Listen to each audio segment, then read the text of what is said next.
এখানে কথা বলার মতো যেই ইসলামিক তাত্ত্বিক যেই যোগ্যতা এবং যেই জ্ঞান যেটি প্রয়োজন সেটি আমার নাই।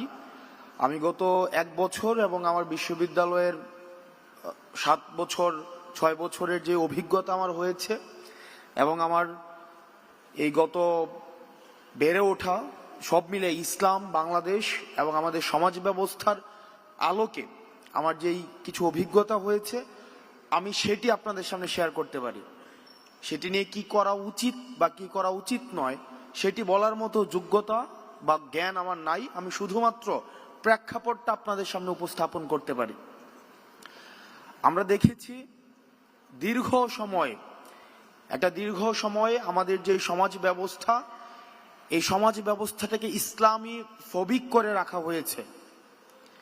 এমনভাবে আমাদের মিডিয়া, আমাদের কালচার, আমাদের শাসন ব্যবস্থা তৈরি করে রাখা হয়েছে, যেখানে এমনভাবে উপস্থাপন করা হয়েছে যে একটা ইসলাম মেজরিটির একটা দেশ, সেখানে ইসলাম প্রিয়তা, ইসলাম মুখী এই বিষয়টাকে ইসলাম ভীতি হিসাবে উপস্থাপন করা হয়েছে।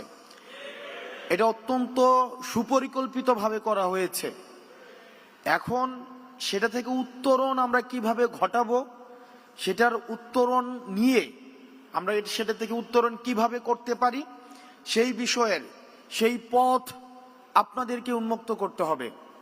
আপনারা এখানে যারা এই বিষয়ে অভিজ্ঞ রয়েছেন, এটির পথ আপনাদেরকে উন্মুক্ত করতে হবে এবং আমাদেরকে দেখাতে হবে যে এই পথে হাঁটলে ইসলাম নিয়ে যে এই ধরনের বিভ্রান্তিকর তথ্য রাষ্ট্র ব্যবস্থায়, সমাজ ব্যবস্থায়, আমাদের কালচারাল অঙ্গনে, আমাদের সুশীল সমাজে যে ভয়টা রয়েছে সেই ভয়টা কাটানোর জন্য আমাদেরকে পদক্ষেপ নিতে হবে। এবং পদক্ষেপ কি হতে পারে সেগুলো আপনারা আলোচনার মধ্য দিয়ে নির্ধারিত করতে হবে। আর আমরা রাজনৈতিক পরিসর থেকে আমরা এটি নিশ্চিত করতে চাই, সেটি হচ্ছে যে আমাদের সমাজে, আমাদের দেশে ইসলামোফোবিয়ার আর কোনো স্থান হবে না। একই সাথে অতীতে আমরা যেটি দেখেছি যে আমাদের দাড়ি টুপিওয়ালা যারা আছে, আমাদের ইসলামী অঙ্গনের যে মানুষগুলো আছে, তাদেরকে নিয়ে একটা দীর্ঘ সময় হাসিনা এই ফেসিবাদের সময় জঙ্গি নাটকের বিভিন্ন নাটক মঞ্চস্থ করেছে।